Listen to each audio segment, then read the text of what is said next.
In today's Clash Royale video, I'm going to show the top 3 best decks in Clash Royale right now. Mohammed, like me, and also Ian finished number 3, 2, and 1 in the entire world with the decks. At the last day of the season, we played against the best players in the world, so if you guys want to get a new trophy high this season, these are the decks you want to play. We're directly jumping into deck number 3 on the list. Mohammed was able to finish number 3 in the entire world that season with this minor controlling. In case you guys don't have the Archkin unlocked yet, make sure to sub in the Musketeer works also really great. Cheap cycle, awesome control, absolutely insane deck if you play it right. Our opponent starts off with a Skelly Armor Bridge. We're just gonna go for a cheeky Ice Bird, and what you also need to think about with this deck is you got the Ice Bird instead of the Fire Spit. Normally we really saw a ton of Fire Spit, but Ice Spit is so good against Voyager, against Hawk Raiders and so on. And just like the Freeze, it's so underrated. It's just so good. Okay, I guess we're just gonna go in for a Valkyrie here. I'm also gonna go for Ice Bird. This is exactly what I meant, right? The Ice Bird in the perfect timing is just killing everything, and we are looking good. Also, a quick note to you guys, or a thing which I'm saying in all really a lot, but I guess I should say it more often, that the opponent is like playing really bad Inferno Dragon. I hate my boss. No, but I really want to say is cycle decks are the best. All of the top 3 players, I guess even top 5 players in the entire world were using cycle decks. So if you guys want to get a new trophy highs, you want to get better in Clash Royale, use cycle decks. At the end, cycle decks are the most decks, like are the best decks to practice with. You get better at the game, and you got way more player potential. I see a ton of comments always like, I cannot really win this, I get bad matchups. Yeah, you're also the best players in the world get bad matchups, right? But we know how to outplay them since we're playing cycle decks. If Mohammed Light would have been a golden player right now on top ladder, or Riley would have been a golden player, Elex a golden player, even like a Lava player. Even Lava is really good right now. But you can always outplay matchups with this cheap of a cycle deck, even if you get sniped, even if you get hard count. This is why the best players in the world, and especially Mohammed Light, like always the best players in the world are using cycle decks, right? At a point, I was maybe the best player in the world. Ruben was the best player in the world. Ruben used a ton of control decks, a ton of cycle decks, a ton of graveyard variations, which are really good and competitive. Lapu back then, Igor, all of these players. There's no really a player which was so good, or like which was like at the top of the game and was using a beatdown deck, right? And this just shows how consistent the cycle decks are. For sure, sometimes the variations switch, right? Sometimes you're playing Hawk, sometimes Mortar is better, even Expo sometimes is better and sometimes not. But this is just like a general thing how I feel like about Clash Royale. If you guys really want to get really good at the game and you want to finish as high as you can, I always would say a cycle deck is way better. And as you guys can see, we're controlling this run, right? We're getting some decent damage. We have the optimal answers. The defense is just so good. I'm gonna play my Mortar now. I'm gonna wait here. I'm gonna chill. Okay, that was not optimal. So I'm going to use my ability just to make sure it's just going to be one shot. That was a really bad Mortar. I just should have played one tile to the left, but it doesn't really matter. 17 seconds remaining, and we are going to win this one. Really early game or really good game. In matchups where you face a ton of control decks or like in general control deck, Mortar offensive is for sure to play. If you face Golem and so on, you really want to go for the Mortar defense in this match. I mean, I went really aggressive since he didn't have the best answers and double on. When I have the Elixir advantage, when I have the damage advantage, going in for Mortar's defensive is the perfect play. For sure, my deck is number 2 on the list since I finished number 2 in the world last season. This guy is awesome. He has also a creator code, which is called Mortar, so if you guys want to support him, he's an awesome guy for sure. This deck is absolutely credible in case you don't have the Mighty Mine and you're destroying against Giant and Golem. You want to use the Mini Packer if you feel like you're destroying against other Goblin dual decks, or just want to have like a safe, really control defense card. Use the Valkyrie or Knight instead, or even an Ice Cone. Absolutely insane deck, cheap cycle, great deck. This deck is so aggressive. You want to be aggressive at the start of the game, and our opponent has just Skeletons level 13. So I'm going to drop my bats here. With a perfect lock timing, this will be a flawless defense, so I'm just prefer to go in for bats lock here since I can kind of make sure we have the cannon for the next Hawk Rider. So it seems like it's going to be a Hawk Rider EQ deck. I need to tell you guys, Hawk Rider Earthquake is not an easy matchup since cannon really struggles against. So going in for the cannon high and kind of boost the Hawk opposite lane is the play. So dropping my Fire Spirit here. But first of all, I want to know if he even has the EQ since he plays like a really cheap cycle deck. Dropping my bats here. I guess I'm going Mighty Miner here. I don't really know what he has exactly. And I'm going for my Goblin Duel here. Just want to apply some aggression. Let's see. He goes in for a Goblin, for Royal Delivery on top of that. He goes in also for a Cannon. He goes in for a Fire Spirit.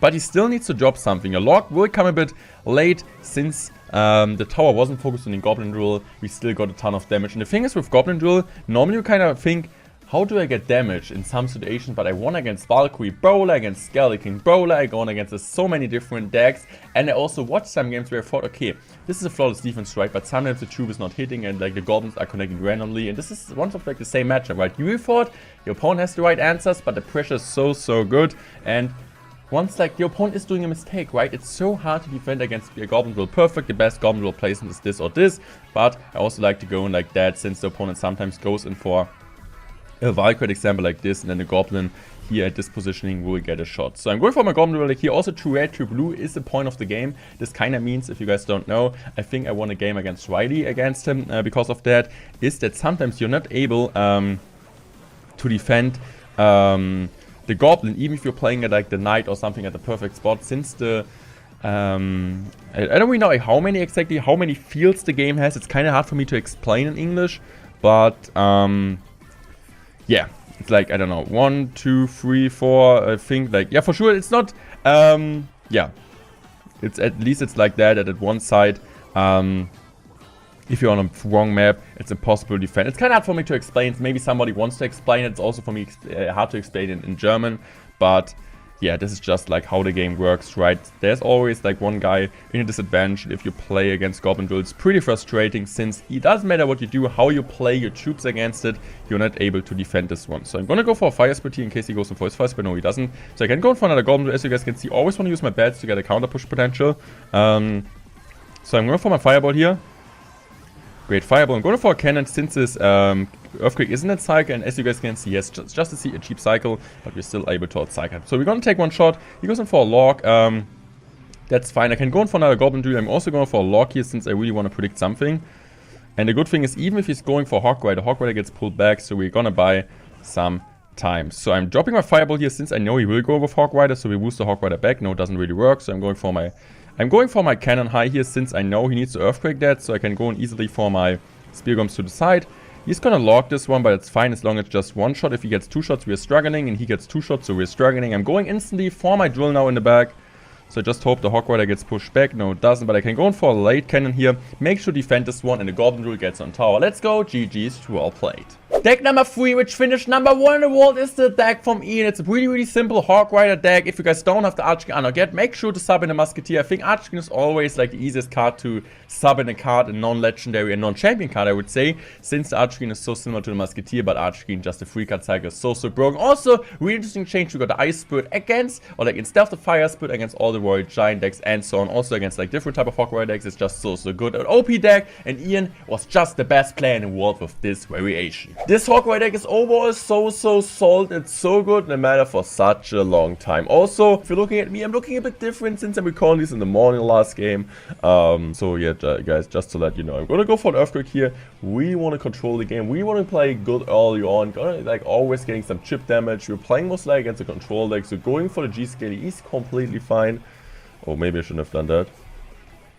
So I also need to go in for my Canyon. That wasn't the best Canyon. I thought it was going to be Log Bay, right? But wasn't. So not the best play of my hand. So I'm just gonna go in for another Earthquake here. This is fine, I guess. He goes in also for a Log. This is okay. This is okay so far. I shouldn't have played like that. Also, like, G-Scaly back installation was bad. But what's the difference between this Hog Rider deck and a normal Hog Rider cycle decks like 2.6, Hog Rider EQ without G-Scaly? With this deck, you have like multiple win conditions, right? The G-Scaly sometimes is baiting out so much from the opponent. It's just so broken. Also, the great thing about the G-Scaly is, what I would say at least, is that you're always able to kind of sometimes push the Hog out of the cannon range, right? Your opponent's going for a cannon, you have a G-Scaly Hog push, and sometimes the Hog Rider gets pushed outside and the cannon is not going to pull against the Hog Rider. So this is really annoying, so the opponent needs to always play a cannon in a really awkward spot, or like in bowling in general. This is at least what I feel like playing in the matchup. So go for my Ice, but you're also going for my Hog Rider. He goes going for Tesla. This is fine so far. So soon for sure want to go for the Earthquake also in this matchup. Keeping the free card cycle alive, you don't really do anything wrong. Let's see if he has Rocket or he has a Fireball. So far looks like it's going to be a classic 3.0 variation, but you never know. People are really switching up a lot. So I guess I'm going for my Archqueen like this. Really want to play it high, not going to give him any spell value and still get decent value out of that. So we still give him spell value, right? That was really well played. Going for this here. Going in for my Hawk Rider. He's going for his Tesla. This is fine. I guess I'm just gonna go cycle my Log here. Archers are so annoying, man. Can you guys agree with me that archers are so annoying? I don't really want to say they are broken since they're really bad, but they're so annoying to face. I'm gonna go for my Log here. Really good Log. So right now I'm just gonna use my ability here, Skeleton Slash like this. And right now I'm gonna go in here on the opposite lane and let's see what he does. I'm going now for my Earthquake here. Since I feel like with the Ice Spirit this is completely fine, I'm also gonna go for a Log here. Oh, that's an amazing Log! We're gonna get some hits, or like one hit at least, but we also got decent Log on top of his troops. So seems like we kind of have him in cycle right now. So I'm gonna go for my Hawk Rider here. I'm gonna go also for my Q here. Could have played a Q maybe better, but it's fine. I'm also gonna drop my Log now. The good thing is we know he has the Fireball, so he cannot Rocket Cycle us. I would really be surprised if he can. And he's obviously a hacker.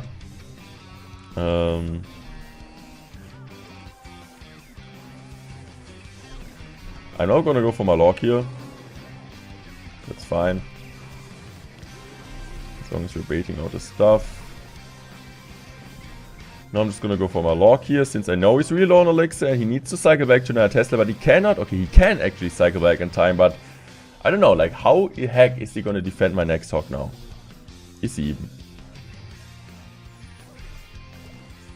Is he even gonna defend my next Hawk? Going for my Archer Queen here at the bridge. Now I'm going for my Hawk opposite, since he won't expect that. So I'm gonna go now for my Log here. He's going for Fireball and defense, which is completely fine for me, but look at the value we get of the Archer Queen. I just need to be careful that I get the damage event really soon. It would be at least pretty cool. So I guess I'm just gonna go Hawk Rider. I'm also gonna drop my EQ here. And I guess right now it's more of the like spell cycle time. So I'm going for my G-Scale like this. Okay, I'm